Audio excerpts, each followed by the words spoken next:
Homework చేస్తున్నావా నికి? ఏ subject? Maths. Okay.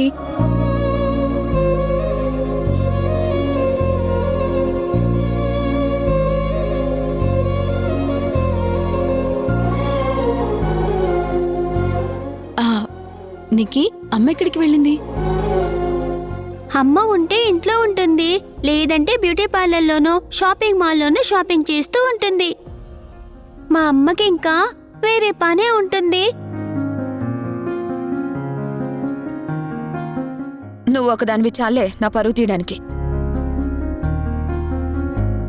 నిజం చెప్తే నీకెప్పుడు కోపం వస్తుందేంటమ్మా? దేవుణ్ణి నాకు కూతుర్నివ్వవయ్యా అంటే తలనొప్పినిచ్చాడు. అది తలున్న వాళ్ళకి కదమ్మా వచ్చేది. ఇంక చాలు, ఇప్పటికే చాలా ఓవర్ అయింది. ఇదిగో మీ అత్త కోసం షాపింగ్ చేసుకుని వచ్చాను. ఎలా ఉన్నాయో చూపించు. అమ్మా, ఫస్ట్ టైం అమ్మా నువ్వు నీకోసం కాకుండా వేరొకరికి కొన్నావు. నేను కాదు, మీ మావయ్య కొన్నాడు.